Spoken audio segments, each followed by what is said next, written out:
Howdy folks, the Kaiju Cowboy here with a Kaiju movie review. Today, the 1955 first sequel to the original Godzilla, Godzilla Raids Again.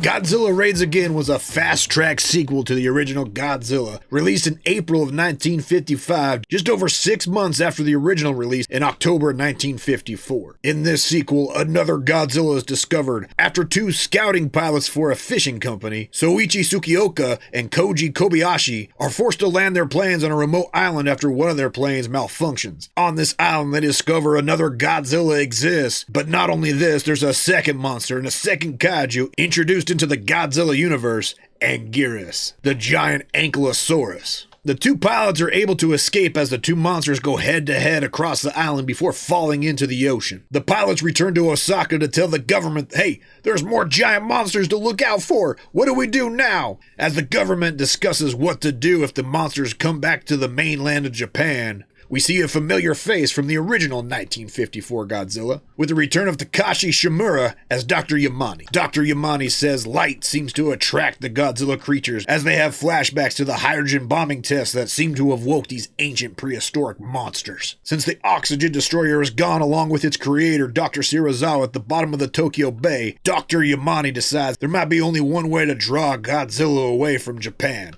and that's by using lights and flares to draw Godzilla back out into the ocean. This plan seems to be working as Osaka is evacuated and shut down with a giant blackout, and Godzilla begins to march back into the ocean. But just as it looks as Osaka's about to be saved from the monster's destruction, criminals being transported in a prison truck break out and try to escape the authorities before crashing a vehicle into an oil refinery, which sets off massive explosions that draw Godzilla back to the city of Osaka. But Godzilla is not the only monster that arrives in Osaka, as Anguirus comes out of the ocean as well, and these two giant kaiju battle to the death with Osaka as their arena. As the monsters battle on, the humans can only watch and try to decide what to do next, awaiting for one creature to come out of the fight victorious. When the fight is over, they must decide on how they're going to get rid of the last standing monster.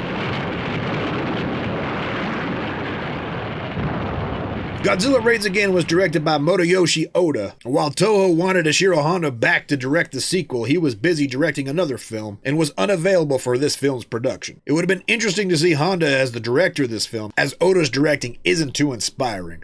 While there are some great shots here and there throughout the film, it nowhere near matches the quality of shots we see in the original Godzilla. With that said, there is one great shot that I really adore in this film, and that's when Tsukioka's fiancé, Hidemi, is watching the destruction from across Osaka Bay. You see the fire clouds from all the destruction in the distance, and it looks like a mushroom cloud from a nuclear blast, reminiscent to Hiroshima or Nagasaki. While there are some serious analogies to real-world events and real-world politics that you can point to in this film's tone is not quite as serious as the original Godzilla, and that's mainly due to the clashing personalities between the two main characters of the film. While Tsukioka is a very serious man who would like to do nothing more than marry his fiancée and just have a normal day at work, his piloting partner Kobayashi is a very light-hearted man who's constantly joking throughout the film. Kobayashi's mood throughout the film definitely makes this film a lot more lighter than the original Godzilla, but I feel like his character's tone doesn't really mix well with the rest of the characters who are trying to take things seriously.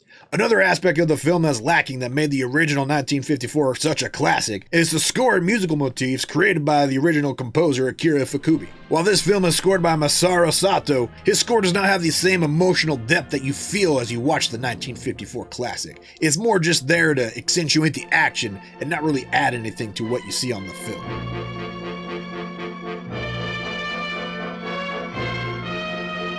One thing I do like about this film, though, is the main characters are just your average Joes, right? They're just pilots working for a fishing company that want to get rid of Godzilla so they can just go back to living their daily lives of being fishermen. They're not the gruff military guy or the mysterious spy or the genius scientist. They're just guys that are good at flying planes and looking for fish. This aspect makes the triumph when Tsukioka figures out the best way to get rid of Godzilla is to trap him in an avalanche all the better, because it's him coming up with the plan and not the military. It goes to show that sometimes a common man can solve a complex issue if you just give him a chance.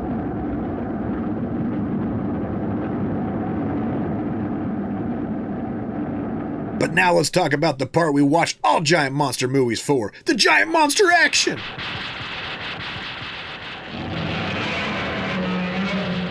While there isn't too much to write home about in Godzilla Raids Again, there's one characteristic of this film we could thank it for, and that's introducing a monster for Godzilla to fight.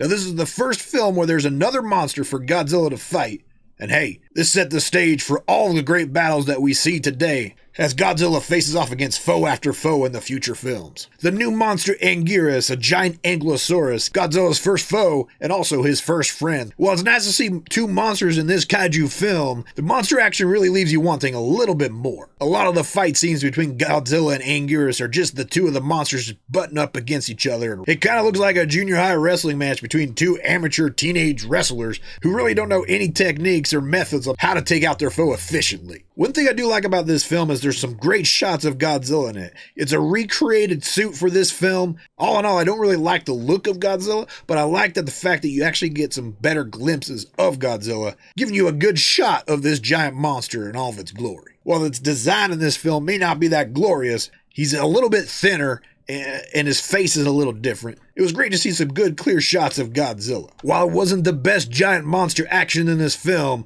we can thank Godzilla Raids Again for setting the stage for great monster fights to come in the future of the Godzilla franchise.